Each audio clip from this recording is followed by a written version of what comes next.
Hi, everyone. My name is Rick Inslee, and I'm here to introduce our small group project on conflict resolution. I created this project with my peers, Maria, Clarissa, and Desiree. We'll be using two scenarios. Each scenario will involve its own intervention method, the first one being nonviolent communication, and the second one being the common ground process. So let's get to the background of the first scenario. The first scenario will involve a husband and wife who are arguing at home continuously. The arguing is escalating and turning violent with a lot of name calling, screaming, and their daughter is witnessing all of this. Finally, the family has enough and they decide to reach out for help. So they call a social worker and set up an appointment for family therapy. The roles will be played by our group. Clarissa will be playing my wife. I'll be playing the husband. Desiree will be playing our daughter, and Maria will be playing the social worker. Conflict. Rick and Clarissa are arguing over financial stressors. Rick is working full-time, but it is not enough, and Rick wants Clarissa to stay at home with Desiree since daycare costs too much. Eventually, their argument about finances turns into more personal attacks and unrelated topics. You're always gone. I never see you anymore. Desiree doesn't even know who you are. Oh, come on, Clarissa. Someone's got to go to work. We're falling behind on all our bills. What are we supposed to do? I can get a part-time job if you would watch your daughter when you got home from work. You're already complaining you don't see me, and now you want me to get another job. Make up your mind. We need to catch up on bills, Rick, and your job isn't cutting it. Maybe you should look for a new one. This is ridiculous. I'm the one who works every day, and now you're telling me what to do, what not to do. Give me a break. All you have to do is stay home with Desiree. I'm not complaining about taking care of our daughter, but if you would just let me get a job, then we could catch up and things would be okay. Daycare costs way too much money. I mean, what's the point of putting her in daycare, you getting a job? You're not even making enough to pay for the daycare. There's really no point of that. I don't see the point. That's why you would watch her, you buffoon. I'm a buffoon. You're a lazy piece of work. You know that? You probably couldn't hold the job anyway. I come into the room. Okay, stop fighting. Go back to bed, sweetie. Your dad and I are just talking. No, it's loud and I'm scared. See what you did, Clarissa? Now Desiree's scared. Me? What about you? You're the one who started all this in the first place. You started the name calling. Stop, I want to go to bed. Then go to bed. I'll be up in a little to check on you. Desiree doesn't leave, but continues to watch the arguing, scared. You just said yourself we're falling behind. I don't want to lose our house, Rick. You're bullying me into staying home. You're jealous I'll find someone else if I go to work. Jealous? What else would you want? I just don't want our daughter in the care of somebody that we don't even know, a stranger. That's why you can watch her when you get home from work. Listen, I don't want to get off work and then come home to another job. One job's enough for me. Excuse me, I didn't realize our daughter was a job to you. Oh, come on. You know what I meant. No, I don't, because I don't even know you anymore. You're mean. That's not who I fell in love with. Oh, so now I don't love you anymore? Now I don't care about you anymore? Maybe we should try therapy. Maybe it would help us. I don't need therapy. Not just you, all of us. Desiree can go too, and we can learn how to communicate with each other and figure out what to do. And before you say we can't afford it, you still have insurance through your job. Fine. You make the appointment, you schedule it, as long as it doesn't interfere with my work, I'll go to therapy. Fine. Can we go to bed now? And we need to check Desiree and make sure she's asleep. I'm here, Mom. I told you to go to bed. You shouldn't be out here this late. I didn't want you to fight anymore. I was scared.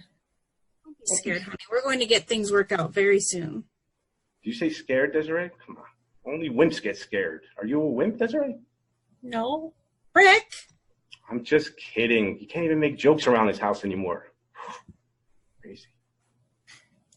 The family goes to bed. The next day, they go to family functional therapy with LCSW Maria at the LCSW office. Today, we will try 3 different strategies of nonviolent communication. Hopefully, after a couple of sessions, you'll see a difference in your communication and family dynamic. So first, why don't each of you share some feelings on each other and go more into detail about the stupid fights that you're having. Rick works full-time, but it's not enough for all of our bills. I've offered to get a part-time job, but he won't let me. He wants me to stay home with Desiree so he doesn't have to watch her.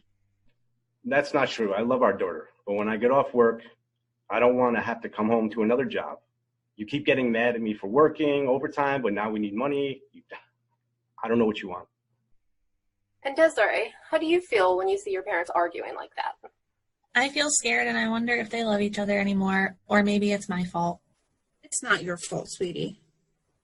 Okay, well, first we are going to work on practicing feeling peace.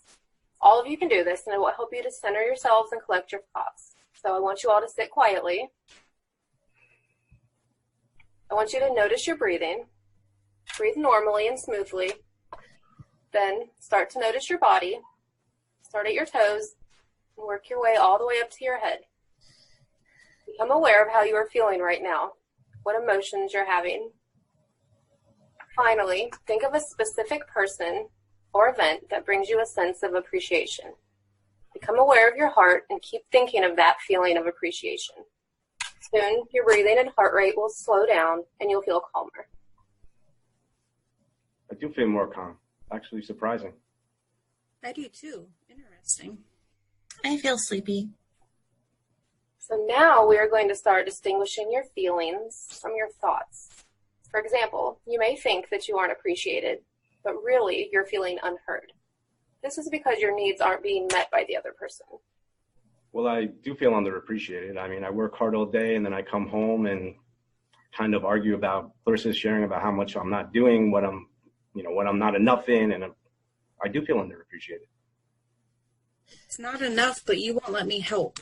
Okay, so I need you each to talk one at a time. Also, I want you to practice using I statements. I statements are where you take responsibility for your thoughts and feelings, such as, I feel angry when you come home late. Clarissa, you go first. Okay. Well, I do feel angry when you come home late, but I don't know what to do about it if you won't let me help. I think that you having a job would actually make us argue more. I mean, we already don't see each other enough. We need the money, and I feel like I don't contribute enough financially. I also feel like you don't contribute enough parentally. That's not fair. Rick, use I statements. All right. I'm afraid if you get a job that we won't see each other anymore and our relationship will fail. Me saying you can't get a job is kind of a way for me to try and control the situation because I don't want to lose you. Very good. Clarissa, do you have anything to add? Controlling me won't help us, Rick. I don't want to lose you either. And I still feel that sometimes you not wanting to take care of Desiree puts a lot of burden on us too. I will help out with Desiree more. Yay!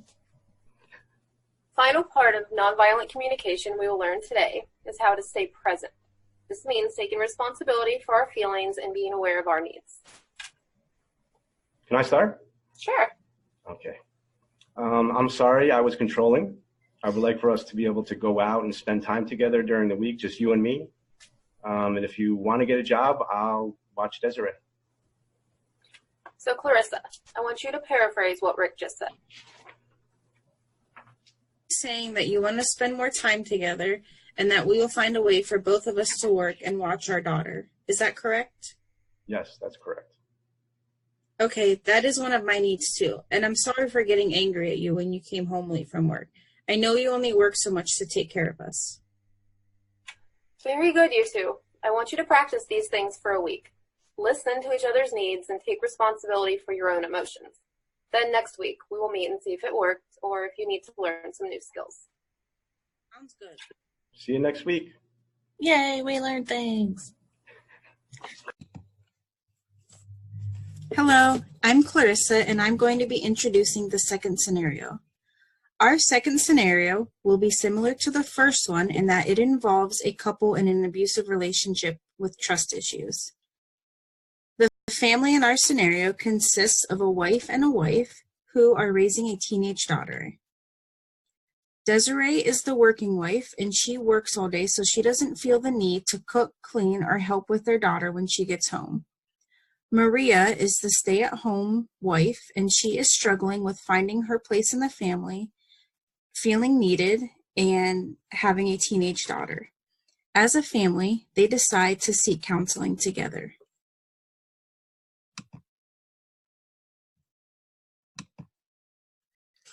The roles in this scenario consist of Desiree, who is the working wife, Maria, who is the stay-at-home wife, Clarissa is the teenage child, and Rick will be playing the social worker.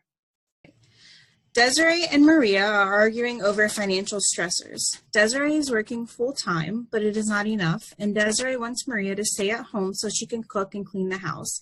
Eventually, their argument about finances turns into more personal attacks and unrelated topics. Why don't you talk to me anymore? I hardly even see you. You're always at work. Someone has to work, Maria. We're falling behind on bills.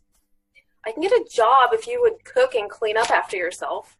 I hate cooking. You know that, and you're already complaining you don't see me, and now you want me to get a job too? Make up your mind. Well, we need to catch up on bills. Your job sucks. It's not cutting it. Maybe you should get a new job. This is ridiculous. I'm the one who works every day, and now you're telling me what to do? Give me a break. All you have to do is stay at home, cook dinner, and keep the house clean, and you're complaining about it. I'm not complaining about taking care of the house, but if you just let me get a job, then we could catch up on things and everything would be okay. Who is going to keep the house clean and have dinner ready for me when I get home if you're always working? Cooking clean for yourself, you buffoon. I'm a buffoon? You're a lazy piece of work. You know that? You probably couldn't hold a job anyway. Clarissa comes into the room, woken by the yelling. Stop fighting. I'm trying to sleep and you guys are scaring me. Go back to bed, sweetie. It's okay. We're just talking. No, it's loud and I'm scared and you're going to do something bad. See what you did, Maria? Now she's scared. Me? What about you? You started this. Stop. I want to go to bed. Oh, that's me. Then go to bed. You shouldn't worry about what goes on between us anyway. Clarissa doesn't leave, but continues to watch the arguing, scared. You just said yourself that we're falling behind. I don't want to lose our house. I feel like you're bullying me into staying home. I think you're just jealous that I'll meet someone at work. Jealous? Who would want you? I just want to come home to a clean house. That's why you can clean when you get home from work. I don't want to get off work and come home to another job. Oh, okay. Well, I didn't realize taking care of our child and our home was a job to you. You know what I meant. No, I don't. I don't even know you anymore. You're just mean. You are not who I fell in love with. Oh, so now I don't love you anymore. This just gets better and better. I think we should try therapy. Maybe it would help. I don't need therapy. Not just you, all of us. Clarissa can go too. We can learn how to communicate with each other, figure out what we're supposed to do, and don't even say that we can't afford it. Your insurance will cover it. Fine. You schedule it and make sure I don't have to miss work for it, and then I'll go. Fine. Can we go to bed? Family goes to bed. The next day, they go to family functional therapy with social worker Rick.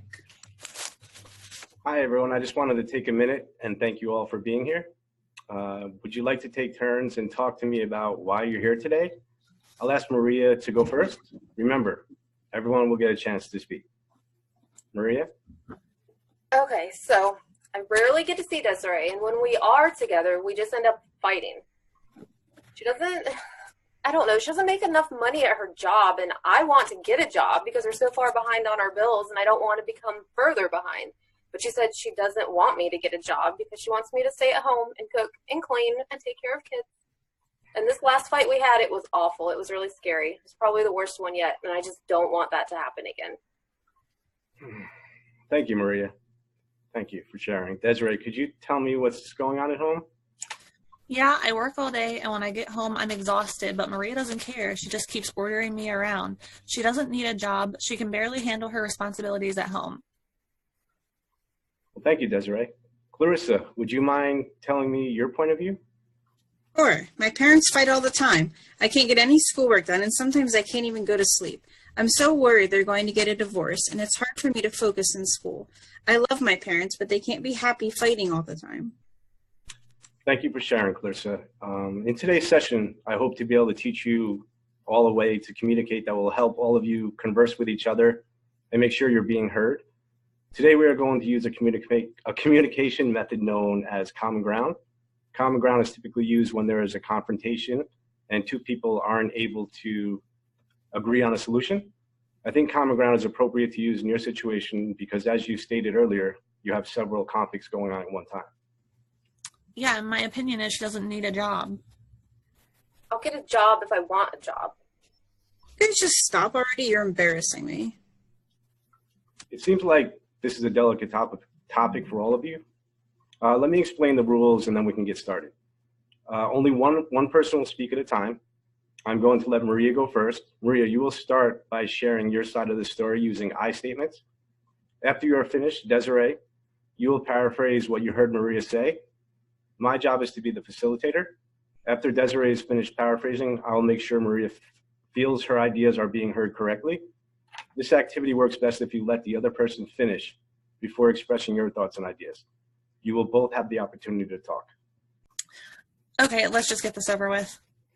Desiree, is there something you'd like to discuss before we get started? No. All right. Maria, can you tell me why you're here today? Sure, we're broke. We're behind on all of our bills.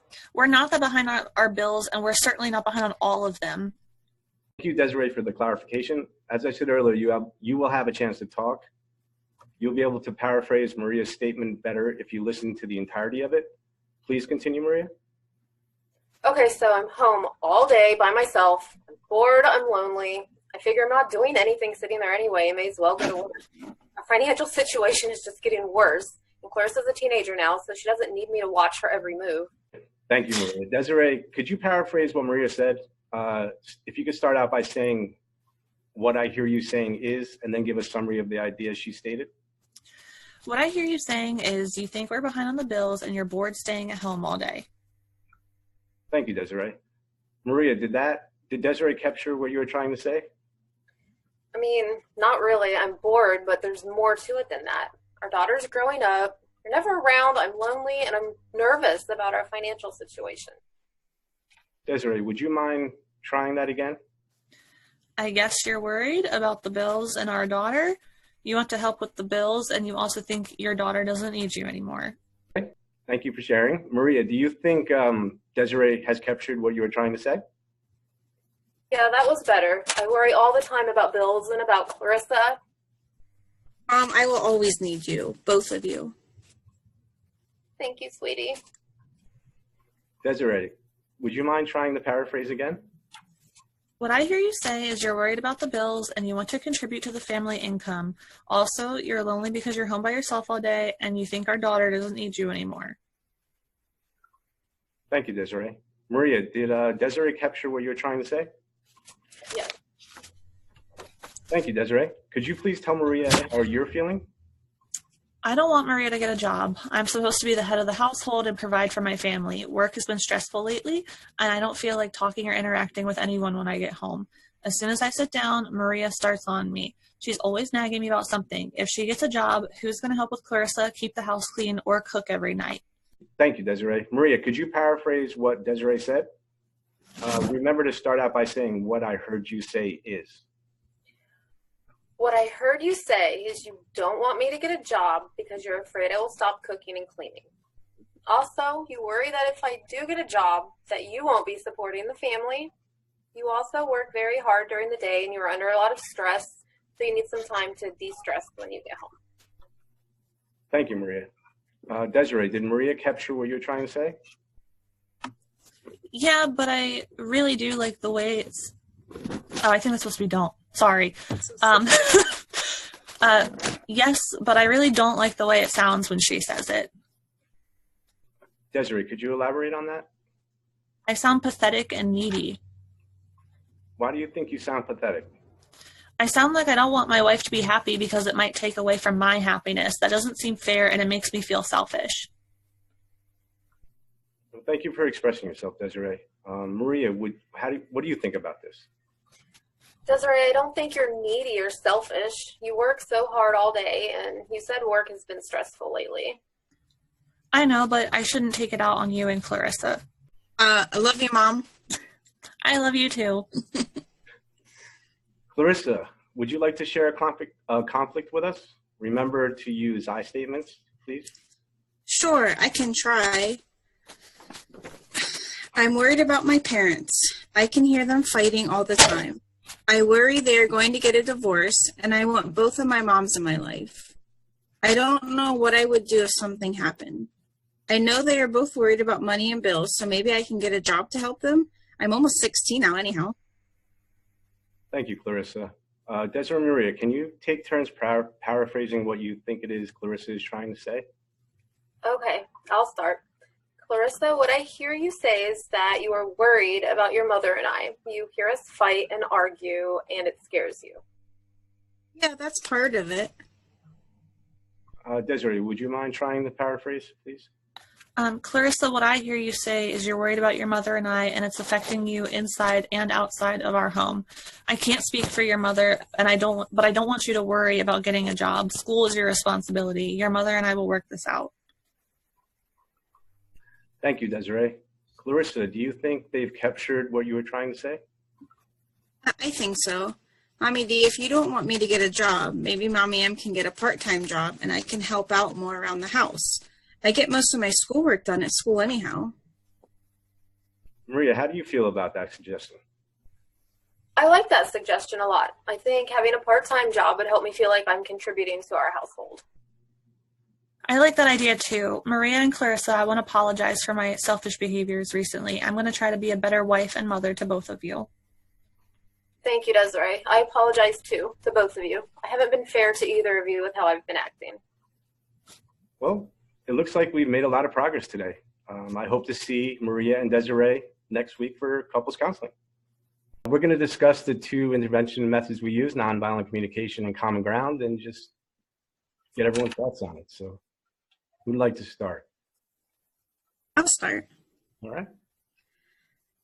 So the first scenario, we use nonviolent communication, and that communication just encourages you to change not only how you speak, but how you listen to other people as well.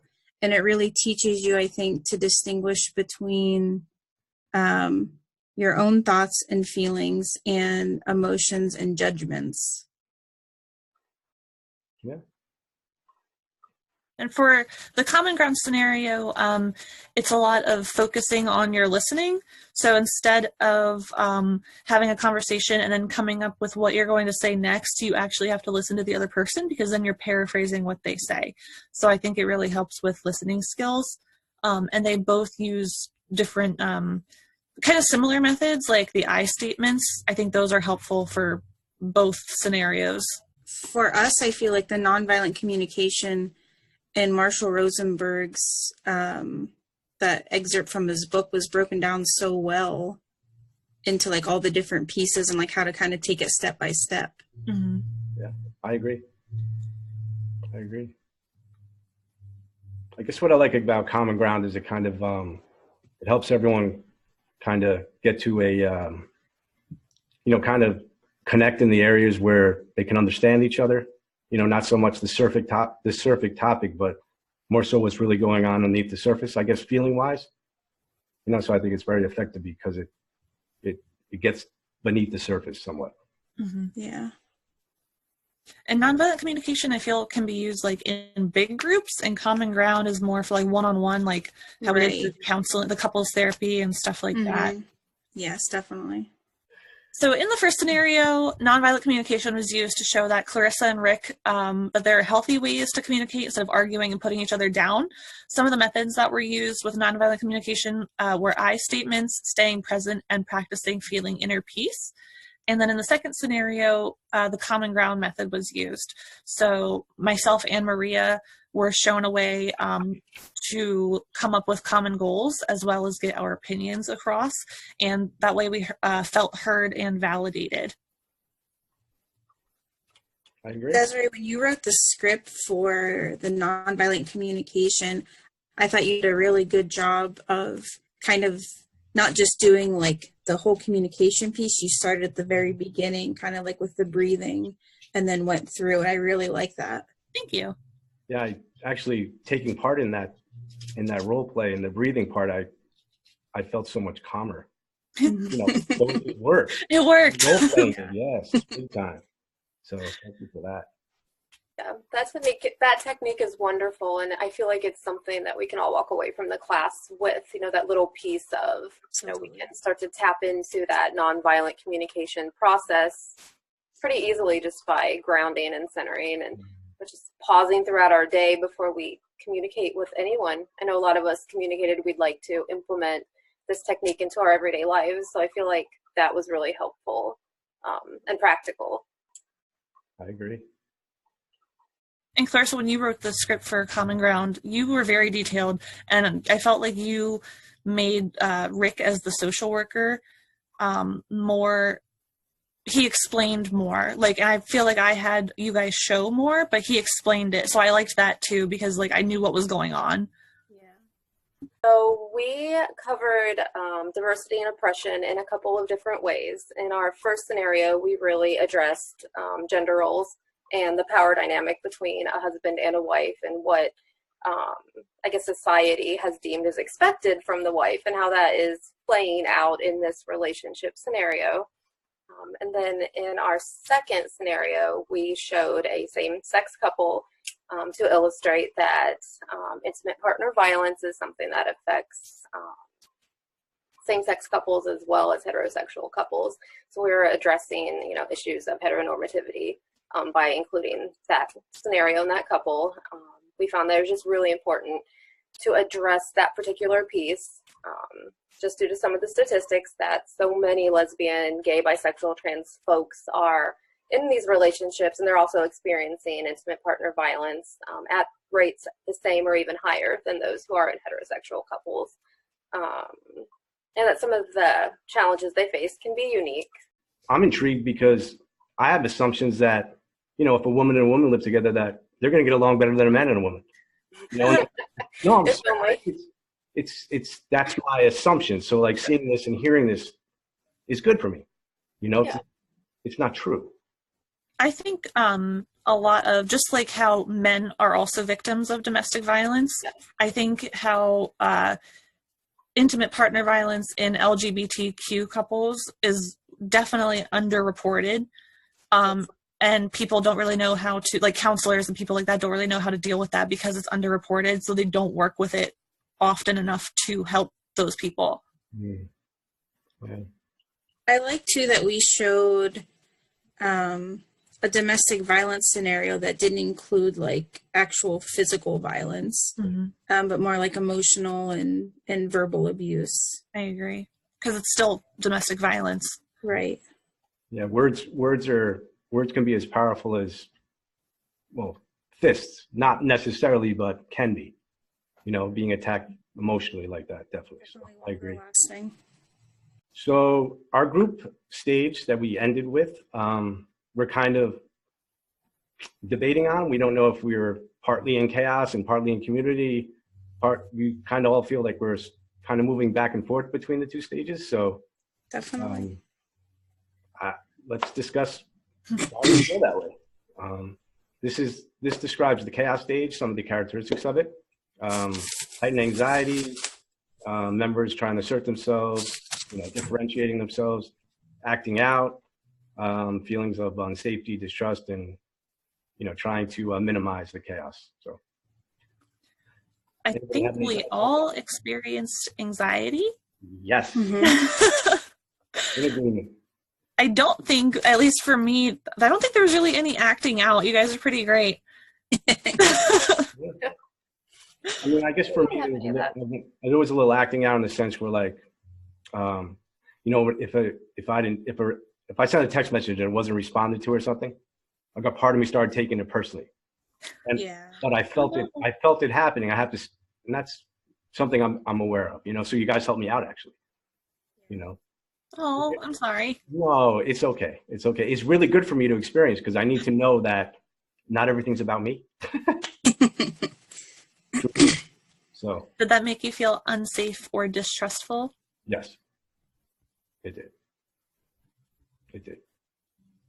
But those are emotions that, feelings I have to begin with. So, working through those. But yes, it did. It's good self-awareness. Thank you. Thank you. Anyone else? think it was interesting. So I was one that was radio silent for a minute in the text group, and I knew I was on the other end of it, needing to set some boundaries for myself while, attempting to navigate this first class of this first semester while, maintaining work and school and kids and everything else that was going on. So yeah, I apologize, Rick, if I, contributed to any of your feelings of, just not feeling safe, or like you're able to rely or trust the group members, because I definitely did have a period of time where I was unavailable via text. Thank you. Yeah, I did too. Like I said, I just had to, especially yesterday, I just had to take a minute and turn my phone off and just not deal with anything. I understand. I totally understand space too. So I guess I deal with all of that, needing space, needing attention, kind of, back and forth. So, well, thanks for saying that.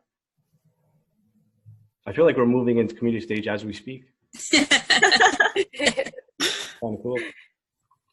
Want to go to the next slide? Yeah. Cool. So now that we're in the community stage, yeah. Does anybody else want to share about this, or should I take it? You guys take it? Anybody? I really feel like today I felt, well, at least since we started recording, I just feel like more relaxed. Like as soon as you guys get on the screen, I don't know why, but like before, like I'm so anxious, and I was like, oh, we're going to get this project done. I don't know. Like yesterday, it was just like Rick and I texting, I swear, for like 45 minutes trying to work on stuff. And then like all day today. And then as soon as we get on, then I feel like calm for some reason. Yeah. So this feels like community right now. Oh, I agree. Yeah. I agree with that. This is probably the most comfortable I've felt since we've started our group, like right now, which is really cool. Yeah. yay. Yeah. Together. Yeah, together we can share openly and honestly. If we just did, right? So cool. Yeah.